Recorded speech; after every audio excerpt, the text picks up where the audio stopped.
Coach, you didn't have a carry by running back until your fourth series. Just kind of thoughts on that, and maybe looking back, would you have liked to have tried to get the running game going earlier in the game? I didn't hear part of the question. We didn't have a carry by running back till when? Until your fourth series there in the second quarter with 6 minutes left on that drive. Would you have liked to have gotten them sooner? And then also, what was the reason why it took so long? Yeah, I didn't know that stat, to be honest with you. I mean, we called runs to the running back on first play of the game, actually, on a zone read. And they missed charge. We had to pull it, took a loss. We had the one drive in the first quarter and then weren't back out there till the second quarter. Actually, I think the first play of the second drive was a called carry to the running back, too, that was a muffed exchange. So we definitely were wanting to run the football. We didn't do it very well. And even once we got behind, probably stayed with it a little too much and were just very ineffective doing so. Coach, we're going to go to David Lake at Inside the U. David, go ahead. Yeah, Coach, along similar lines in terms of running the ball, I guess, how would you assess how the offensive line performed with run blocking, and then I guess also the pass blocking as well, just the assessment of the line in general? I don't think there's really any fairness to assessing one group over the other. We got whipped in every phase. We got whipped up front. We got whipped on the perimeter. I got whipped. I didn't do a very good job. So, look, we got our tails kicked. Give them a lot of credit. We didn't really execute well in any phases, running, protecting, throwing it. And, had penalties, very undisciplined, turned the football over. I mean, I think everybody saw it was pretty obvious. We played very poorly and didn't really give our team a chance to win. Coach, we're going to go to Gary Furman at Kane Sport. Gary? Hey, Red, how are you?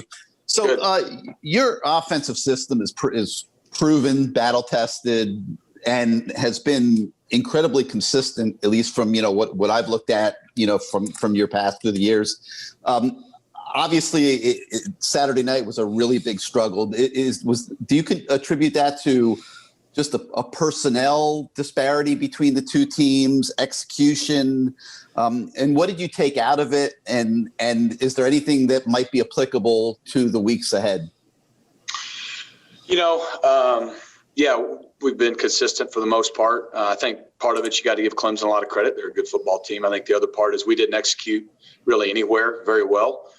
We lost pretty much every one-on-one battle there would be, whether it be blocking, whether it be on the perimeter, throwing and catching. I didn't do a good job late in the second quarter and specifically in the third quarter of jump starting us and getting us rolling. We were never able to really get in a rhythm offensively, and credit them and our lack of execution to the reasons for that.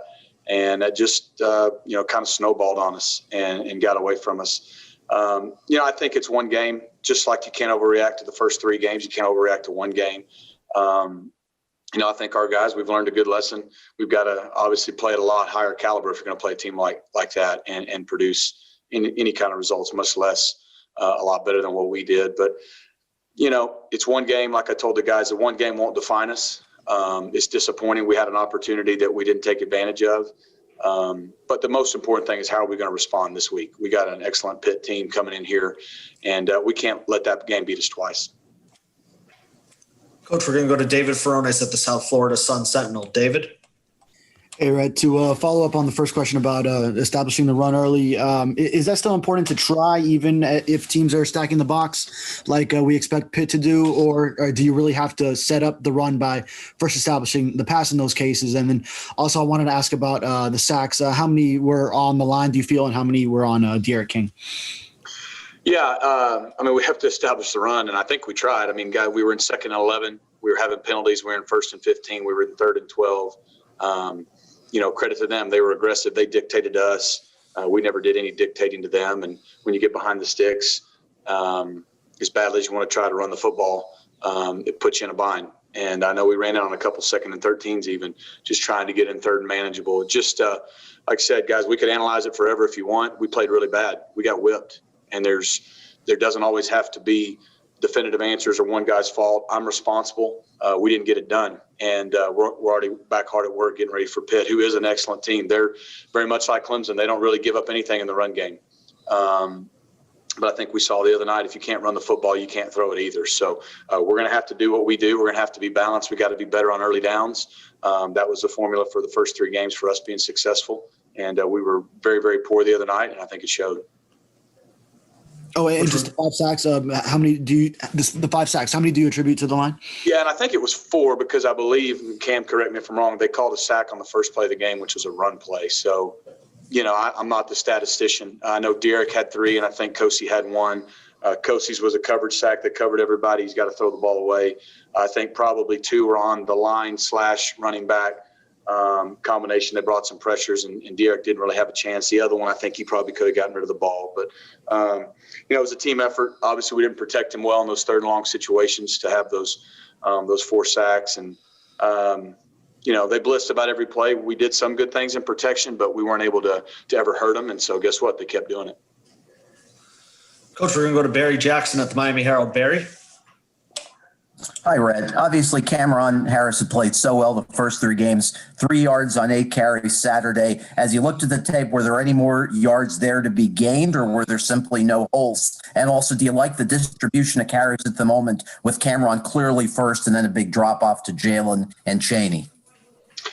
Well, I think we've done a good job in the first 3 games with the distribution of carries. Cam was the guy, but both those other young backs got good carries in every game. And obviously our goal was to get all those guys more carries the other night. When you run 50-something plays and you play as poorly as we did, that's not going to happen. So there wasn't a lot there in the run game. Like I said, I didn't do a very good job adjusting.